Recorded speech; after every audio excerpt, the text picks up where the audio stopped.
എന്താ കൺസിസ്റ്റൻസി ഒന്നും ഇല്ലല്ലോ. ഇങ്ങനെയുള്ളൊരു ചോദ്യം കേൾക്കുമ്പോൾ സ്വാഭാവികമായിട്ടും എന്തായിരിക്കും? അത് ആദ്യമൊക്കെ കേൾക്കുമ്പോൾ എന്താണ് ഇവര് എന്ത് കൺസിസ്റ്റൻസി എന്ന് ഉദ്ദേശിക്കണ ഇപ്പൊ എന്താണ് ഇവനത് മര്യാദക്ക് അറിയത്തില്ല, എന്നിട്ടാണ് ഇവരോട് ചോദിക്കുന്നത്. കൺസിസ്റ്റൻസി എന്ന് ശരി, വാക്കൊക്കെ വലിയ ഇംഗ്ലീഷ് വാക്കൊക്കെ തന്നെ കേൾക്കാനൊക്കെ നല്ല രസമുണ്ട്, പറയുമ്പോഴൊക്കെ വലിയ ഞാൻ എന്തോ വലിയ സംഭവം പറയുന്നൊക്കെ. എന്താണ് കൺസിസ്റ്റൻസി അല്ലല്ലോ സജ്ജു. അപ്പൊ അതൊക്കെ നമുക്ക് പല രീതിയിൽ എടുക്കാം. അപ്പൊ ഞാൻ തന്നെ എടുക്കുന്നതെന്ന് വെച്ചാൽ ഞാൻ തന്നെ ഒന്ന് ആലോചിക്കണ്ടേ, നീ കൺസിസ്റ്റന്റ് അല്ലേ?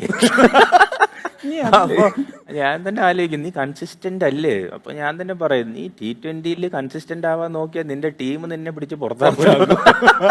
T20 ഫോർമാറ്റില് കൺസിസ്റ്റൻസി എന്ന് പറഞ്ഞൊരു വാക്കേ ഇല്ല. നമ്മള് ആ ഫേസിൽ 20 ഓവർ കളിയാണുള്ളത്. 20 ഓവർ എന്ന് വെച്ചാൽ ഓരോ ഓവർ മാച്ചിന്റെ 5%. ആ ഓരോ ഓവറിൽ നിങ്ങൾ കൺസിസ്റ്റൻസിക്ക് നോക്കി സ്വന്തം കളി എടുത്ത് സിംഗിളൊക്കെ എടുക്കാൻ നോക്കിയാൽ ആ ഫേസ് നിങ്ങൾ തോക്കും. അങ്ങനെ ഞാൻ കൺസിസ്റ്റന്റ് ആകാൻ നോക്കിയാൽ എന്റെ പ്ലെയർ വിചാരിക്കും എന്റെ ക്യാപ്റ്റൻ കൺസിസ്റ്റന്റ് ആണല്ലോ, അപ്പൊ ഞാൻ എന്തുകൊണ്ട് ആയിക്കൂടാ. മനസ്സിലായില്ലേ? അപ്പൊ അങ്ങനെ ചിന്തിക്കണ 1-2 പേര് കാണും. അപ്പൊ ഈ 3 പേര് കൺസിസ്റ്റന്റ് ആയാല് പിന്നെ ടീമിന്റെ അവസ്ഥ നമുക്ക് മനസ്സിലാക്കാൻ. അപ്പോൾ ഈ ക്രിക്കറ്റ് കളിക്കുന്ന ഒരു ടീം ഗെയിമാണ്. അപ്പോൾ ടീം ഗെയിം ആകുമ്പോൾ നമ്മുടെ ബോഡി ലാംഗ്വേജ് ഉണ്ട്, നമ്മുടെ ഇന്റന്റ് ഉണ്ട്, നമ്മുടെ ഇന്റൻഷൻസ് ഭയങ്കര ക്ലിയർ ആവും. ക്രിക്കറ്റ് അറിഞ്ഞിട്ട് ആൾക്കാർ ക്രിക്കറ്റ് കാണുമ്പോൾ ഈസി ആയിട്ട് മനസ്സിലാവും ഈ ആൾ കൺസിസ്റ്റൻസിക്ക് വേണ്ടി കളിക്കുകയാണോ, ആ റോള് കറക്റ്റായിട്ട് ചെയ്യാൻ നോക്കുകയാണോ.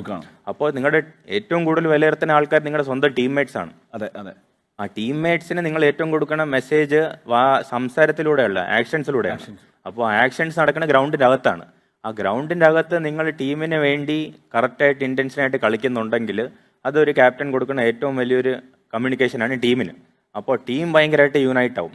സഞ്ജു ഞങ്ങളുടെ ക്യാപ്റ്റൻ അങ്ങനെ കളിക്കുന്നുണ്ട്, എന്തുകൊണ്ട് ഞങ്ങൾക്ക് അങ്ങനെ കളിച്ചുകൂടാ? ആ ഒരു മെസ്സേജാണ് ഞാൻ പാസ് ചെയ്യാൻ നോക്കുന്നത്. ഞാൻ ക്യാപ്റ്റനായി കഴിഞ്ഞിട്ട്, ക്യാപ്റ്റനാവുന്നതിന് മുമ്പേ ഞാൻ അങ്ങനെ തന്നെ ആയിരുന്നു. ഞാനൊരു ടീം പ്ലെയറാണ്. എനിക്ക് എൻ്റെ പേഴ്സണൽ മൈൽ സ്റ്റോൺസിനെ കാട്ടിയും ടീമിനെ ജയിപ്പിക്കണമെന്നാണ് എപ്പോഴും ആഗ്രഹം. എല്ലാവരും പല പല രീതിയിലുള്ള പ്ലേയേഴ്സാണ്. എല്ലാവർക്കും ഞാൻ ഇപ്പോൾ സ്വന്തം റണ്ണിന് വേണ്ടി കളിക്കുന്ന ആൾ തെറ്റെന്ന് ഞാൻ പറയുന്നില്ല. Bro as A different person, ഞാൻ ഡിഫറെന്റ് പേഴ്സൺ ആണ്. എനിക്ക് കിട്ടുന്ന സാറ്റിസ്ഫാക്ഷൻ അല്ലായിരിക്കും ബ്രോന് കിട്ടുന്നത്. അപ്പൊ നമ്മൾ ഒരിക്കലും അവൻ സെൽഫിഷ് ആണ്, സഞ്ജു സെൽഫിഷ് അല്ല, അങ്ങനല്ല. എനിക്ക് എൻ്റെതായിട്ടുള്ള ശരിയും തെറ്റും അറിയാം. അപ്പൊ അത് ഞാൻ ഭയങ്കര ക്ലാരിറ്റിയോടെയാണ് ഞാൻ എൻ്റെ കളി കാണുന്നത്. ഞാൻ ക്രിക്കറ്റിനെ ഞാൻ തന്നെ ക്രിട്ടിസൈസ് ചെയ്യുന്നത്, ഞാൻ തന്നെ പഠിക്കുന്നത്.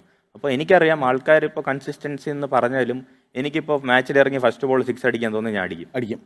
അതിപ്പോൾ ഔട്ടായാലും നാട്ടുകാർ കൂവിയാലും വീട്ടിൽ വന്ന് എന്താ കിട്ടിയാലും എനിക്കൊരു കുഴപ്പമില്ല. കാരണം ഈ ക്രിക്കറ്റ് എന്ന് പറയുന്ന സംഭവം ജീവിതം മുഴുവൻ നിൽക്കത്തില്ല.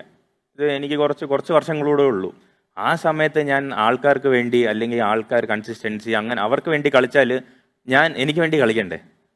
അപ്പോൾ എനിക്ക് വേണ്ടിയാണ് കളിക്കുന്നത്. ക്രിക്കറ്റും ലൈഫും ക്രിക്കറ്റും എല്ലാം ഞാൻ ചെയ്യുന്നത് എനിക്ക് വേണ്ടിയാണ്. അത് കഴിഞ്ഞിട്ടേ വേറെ ആൾക്കാരുള്ളൂ.